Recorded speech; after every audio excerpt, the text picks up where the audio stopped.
We were part of the 35th Tactical Fighter Wing at Phan Rang Air Base, and that was part of the 7th Air Force. Targeting, we used to call frags, fragmentation orders each night. They would be passed to a ground-based controller at Phan Rang called Mustang Operations. They get the target coordinates. They would pass us the coordinates that night where we were to go. We would then go, they used to have the ground-based radar stations called different names, and we'd fly to there. Vietnam was split up into 4 regions, initially called 1, 2, 3, and 4 Corps.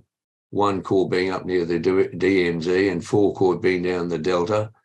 We would then fly up to there and we then hand off to the MSQ radar station.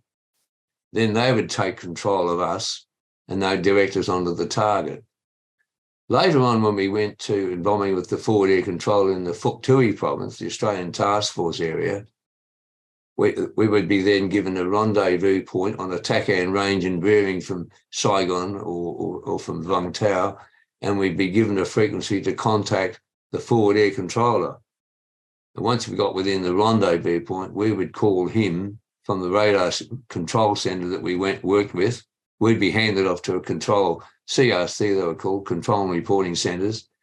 They'd hand us off, and then we got within the RV point, they would hand us off to the Forward Air Controller, who would then control the strike and tell us which direction you wanted to come through, what the target was, how many weapons and whatever. We used to carry mostly 6. And when we finished with him, we'd go off target, go back to the controlling reporting centre, and then head back to Phan Rang, and then contract approach control there. So that's how it was handled. The Americans ran it all, except in the Australian Task Force area, the targeting, but the en route control they did, although it wasn't control. They used to give us the directions and flight following. We basically arrange our own navigation, separation. We'd just be given other contacts, artillery zones where they were, what other aircraft that they knew about, and we'd then be seen and be seen, arrange our own separation. Once we knew they were there. The aircraft used to have a weapons control panel just to the right of the seat, and you could set up your bomb station, select the number of bombs you wanted to drop, the spacing, fusing, all on the panel that was right just to my right hand. We'd set the bombs up there, and that when the little shutters, the electromagnetic shutters would appear in the system. And when you drop the bombs, the shutters would drop off. As one bomb went off, the electromagnetic release units would say, okay, the bomb's gone, off you go. If one didn't go off, the shutters stuck. And they did. With a, we could usually, you can usually feel when the bomb goes off, it goes a bit of a thump, but it could only count about 5 from memory. But the shutters were the telltale. Although we got a hang-up. So okay, the normal process with a hang-up will be properly, formally called a negative release. So the standard operating procedure was then to go off, not take it back to base, but to go back to a jettison area, a safe jettison area off Cameron Bay and the TACAN range and bearing. We go out to 3,000 feet and drop the ordnance in the ocean. Well, this particular time, we're coming back, we were at 25,000 or something. You get down to 3,000, we would do a TACAN letdown.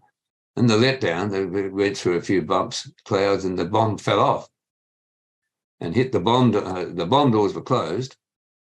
And because the attitude of the aircraft was about 10 degrees, 15 degrees nose down, the bomb hits the doors and rumbles forward. It hit the bomb door jacks at the front of the aircraft with a jet. And this bomb was number 6.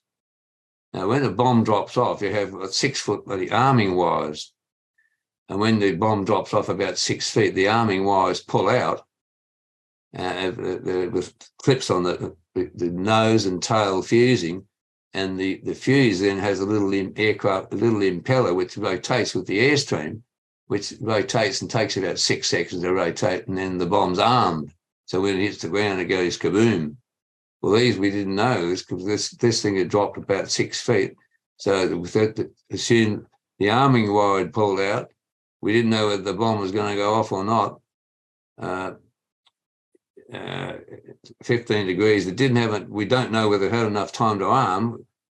Probably not, because there wasn't enough slipstream, but there could have been. But if it armed and hit the bomb door, the bomb had about a 15-degree slope. But normally, if it goes off, it's got about a 45, 50-degree hit. So when it hits, it detonates and goes off. This one may have been that it didn't have enough slope to hit the detonator, to detonate the bomb, but it didn't go off. But when we took it to the jettison area, opened the doors, of course, then it did go off when we hit the water. Kaboom. So I thought, that's a good sign. Lucky it didn't go off earlier. We had a few like that. Well, the squadron did. We didn't personally. We had a few that fell off. Some guys brought bombs back, which they should never have done. And they always used to have a hatch at the back. You could open the camera hatch and look in the bomb bay. The armors would look in the bomb bay to see if the bomb was hanging off by one hook or not, to see how safe it was before he opened the doors. But the theory, the operating procedures where you don't bring bombs back. But these silly buggers did. The Americans never brought bombs back. Any problem, jettison them. And that because they used to jettison the racks as well. Well, we had bomb racks in the bomb bay. We didn't jettison those, but we could jettison the bombs, but not the racks. But in this case, we didn't have to because the bloody thing fell off.